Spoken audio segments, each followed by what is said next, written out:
Yo, what's up? So, my name is Spencer Arjang, and this is my song Kicked Out.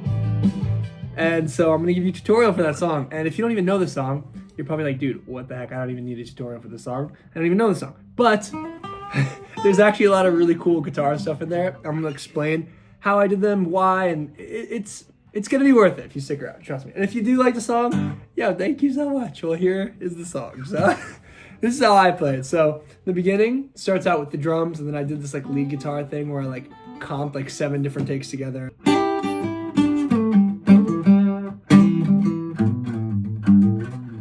That's what I did. I just like, it's just double stops in the key of G major. This is my favorite like major pentatonic scale. Like, you know, there's this one, which is like so lame, but they teach it to you because you have to know it. But like the real first major pentatonic scale I learned was like if you're starting on G, to slide up, and it's just a bunch of, it gets you all the way up and down the neck really nicely.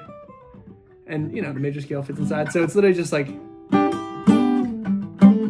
me doing double stops within that. It's really not that cool of a lick, so I'm not gonna spend too long breaking it down, but this position, very cool. Gotta get in on that position. I guess I could teach it to you, but that's not what the song's about, so I'm gonna move on. So it starts with just G, B minor, and A, so it's like, and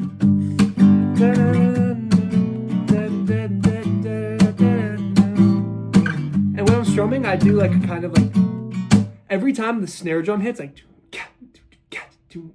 on that beat where it goes, I always like hit it, and then I take my fingers and I lift them off to get kind of a percussive sound to it. So it's like,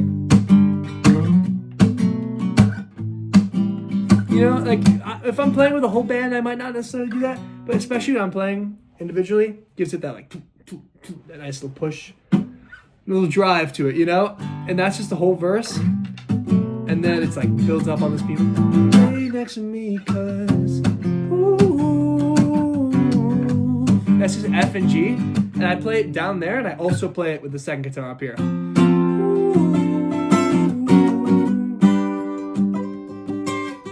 These chords are cool. They're a little gimmicky, so I don't do them all the time, but this, that's a major 7. You know a major 7. Here I'm just taking this note and throwing it up here. And then I'm making this, I'm barring here, so. It's like that Steve Lacy chord, you know? But up there. And then the next chord I'm doing is just a G, which is this guy, but I'm doing a little sus4. Right, I just take my pinky, go. Just a little guy. And then this is the money right here, the pre-chorus. Say we need to talk, take it downtown, walk, but I know you just wanna break up. Cause I don't put that chord in there yet, but I want to show you right now. So that's just a C. Say we need to talk, take it downtown, walk, then a D. Cause I know you just wanna break up. If you're in the key of G, which we are, C is the 4, D is the 5. The 5 is a great chord right when you go back to the 1, because it just sounds like, you know, all the tension wants to reveal back to the 1. I don't know. So that's what I do there. And that chord, I love this chord right here. I only put it in the second pre-chorus going into the chorus because I didn't want to overdo it. But that's an augmented chord. Guys, the Beatles show me this chord. Don't sleep on the augmented chord. Take it downtown, walk, cause I know you just want to break up. Cause I'm kicked out. Dude, this chord, I use it like in like all my songs. There's so many different ways to use augmented chords. Okay, I'll show you how I'm playing it first of all. So this is a D. I play it by going, if this is like your D triad over here, if you know what I'm talking about. I just go,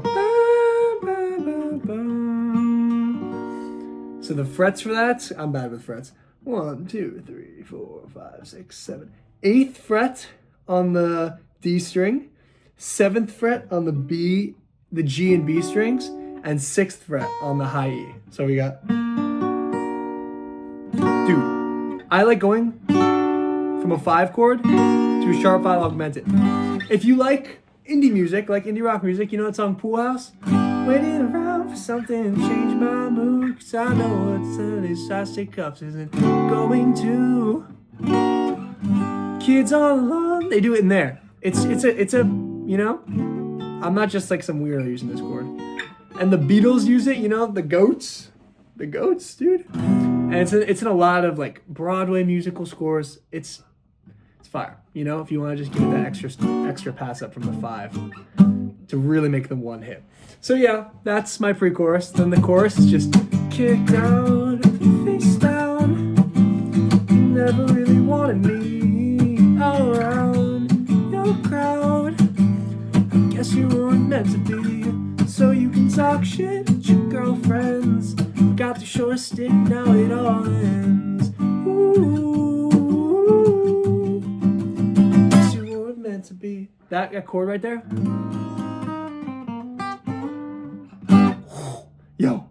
Yo, this is a banger right here. So, G, R1, B minor, R2, A minor, B minor, R3, A minor, R2, then I'm doing an A minor 7, flat 5. So I'm basically just I'm not changing a single note except the 5. And this is basically borrowing a chord from G minor. Because if you were, okay, whatever, stupid theory stuff, if you were in the key of G minor, the 2 chord would be a minor 7 flat 5. So I'm taking, in the key of G major, a chord from the key of G minor, just to make it a little interesting if you want to like theory break it down like a nerd. But it's like, just sounds dope. Yeah, so just, if you want to steal that. 2, flat 2 minor 7. 2 minor 7 flat 5, sorry. So then this is where it gets crazy. So I did that guitar part, but I also did another guitar part where I just basically played inversions up on the top of the neck. So if we have G, you know you have G here. And you know that, I don't know if you do know this, but this is fire. Every chord has like, this is like, looks like a C shape, right? I'm basically playing a C shape, but for a G. And so if I just take off this first note, I get this, which kind of looks like, you know, your D major shape over here. Boom, boom, boom, boom, but like up the neck. So basically this is an inversion. And I just played this inversion every time I played the G, right? Then when I went to this chord, this minor chord, actually, this is my favorite comping thing ever. So when this B minor plays, I go up here. So I'm basically finding the root, which is right here. Let me tell you the frets, 12, 11, 10. This is 9th fret of the D string, 11th fret of the G string, and then 10th fret of the B and E. If you're every time I play a minor chord, I know that this is right here. It's just 2 frets up, you know? And so if I'm comping and somebody, this is how you tell like an intermediate guitarist from an advanced guitarist. If somebody's like, hey, let's play the song, and they're playing like G, D, and C.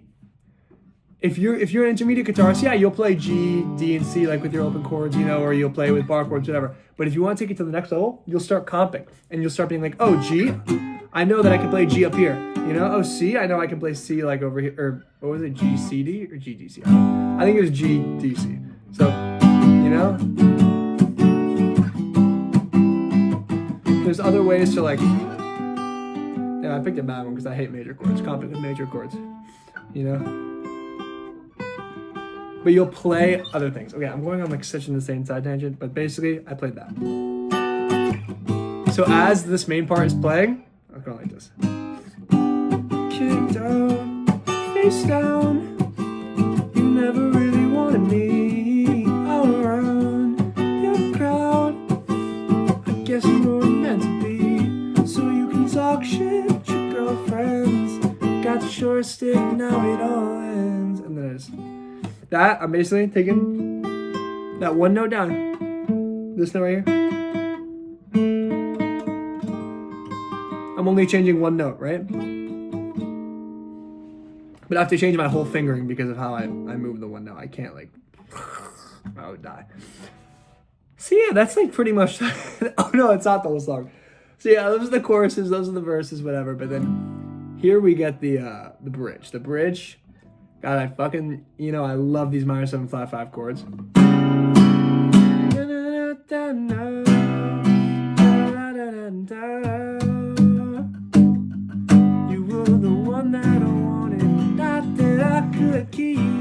So this is C sharp minor 7 flat 5. Okay, sounds like a crazy chord. Wait. all I do is take this down a half step, and all of a sudden it's a C major 7. You know how to play C major 7? 3rd fret of the A, 5th fret of the next one, 4th fret of the G, 5th fret of the B. So all I'm doing with that first chord is that shape, but up the lowest note is on the 4th fret now.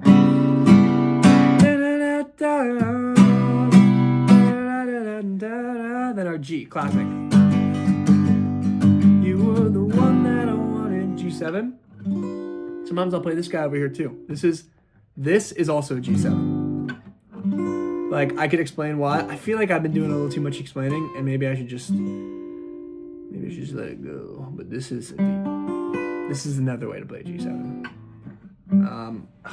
Maybe I'll just throw little diagrams up on the screen. No, don't say that because I'm not gonna do it, and then people are gonna be mad. Yeah, so that's that, and then the bridge repeats again.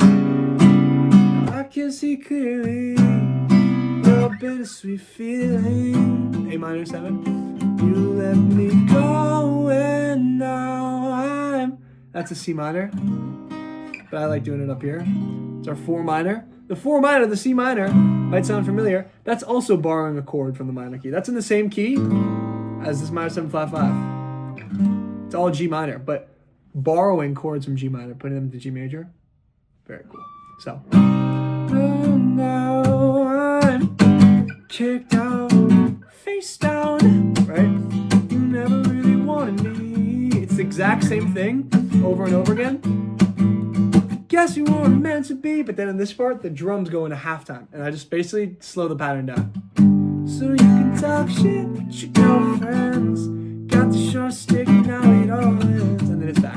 Ooh. I think in the actual song, I think I'm totally lying. I think I played a major 7. I think I played this, G major 7 voicing.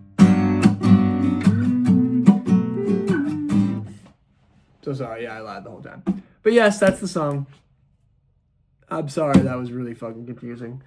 I hope I made a little bit of sense somewhere in there. Bye.